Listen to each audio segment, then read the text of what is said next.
en écoutant jouer le maître Jägerhuber. Me voici. Vous avez frappé contre mon cœur, et mon cœur a gémi tout comme une cymbale. Et ne devinant pas où siège ma douleur, la douleur me traverse, on dirait une eau sale. J'étais assis, pensif, légèrement troublé. Je respirais le soir cette sombre corolle. Menus fragments de beaux clairs de lune pillés enluminaient la nuit le vol des lucioles. Vos mains ont réveillé soudain mes songes morts. Que tissiez-vous ainsi, quel linceul sur ma vue, et venaient vos accords de quel funèbre bord, et sous vos doigts pleurait quelle angoisse inconnue. Je voyais mes douleurs familières passer, leurs prunelles dans l'ombre et telles des coquillages contenaient tous les pleurs que je n'ai pas versés, et le soir devenait lugubre en leur sillage. Puis, la main se faisant tragique à bifurquer, nous frôlions des obscurités de cathédrales et d'immenses ferveurs de peuples agenouillés dans un bruit de raison se traînaient sur les dalles. Nous entrions toujours dans toujours plus de nuit. L'orgue mourait au loin et les ombres sacrées, ainsi qu'un rêve au bord du jour s'évanouit, lentement s'en allait de ténèbres drapées.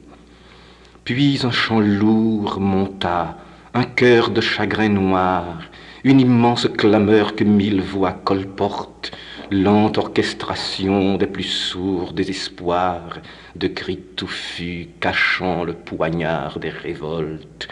Et pour accompagner le funèbre convoi, syncopé, lancinant comme un grand cœur malade, glas, lourd, tocsin et carillon tout à la fois, message hallucinant du nègre qui s'évade, appel pourpre, prière lapidaire au Dieu dont on brisa l'argile et dont la foi persiste, panique, frappements brefs et insomnieux à la porte de bronze et d'or de la nuit triste, répond mystérieux, pitié des temps nouveaux qui dit toujours ésotérique la parole, le même rythme saccadé, le même écho, timbre lucide et mâle au milieu de voix folles, le tambour au milieu du cœur terrible bat, il obsède les voix, il sculpte chaque geste, il conduit à l'assaut d'invisibles convois, au sillon du présent, semence de la geste, que multiplient dans l'âme et la glèbe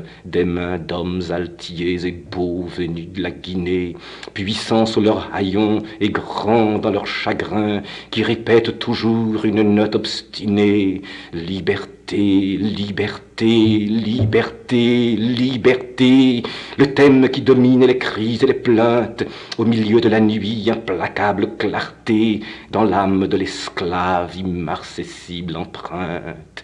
Le tambour bat partout, il a le poids du ciel, il empourpre le soir comme une torche immense. La montagne frémit et répond à l'appel, c'est la souffrance nègre au tourbillon des danses. Mais le moment n'est pas venu de tout briser. Vous avez fait l'appel, tambour, même la terre a répondu présent dans vos mains, sous vos pieds, et le cœur approuvait, forces élémentaires. Maintenant, tu te tais, tu vis au second plan, tu es dans le décor, le leader et la flamme.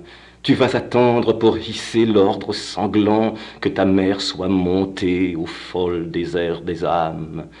Et le chant monte, et c'est une houle de voix qui submerge parfois d'une clameur cosmique, ton pour rouge tambour, où roucoulent les mois de sombres voix d'amour qui se savent épiques. Et me voici, goutte de pleurs dans l'océan d'amertume où gémit ma race tout entière. À ma gorge, je sens quel terrible carcan. Je saigne encore d'une lanière millénaire. Déporté noir de continent en continent, Je dérive oublié dans l'écume des âges, et pour calmer et pour traduire mon tourment, ma soif de liberté, mon orgueil et ma rage, vous écrivez mon beau message dans le ciel, voix des chants, voix des nuits, voix de toute ma race. Je me rends au tambour à ton tragique appel, je vais lever la tête et mes épaules lasses, et le long de la vie t'écouter me parler, tragique survivant d'un grand rêve effondré.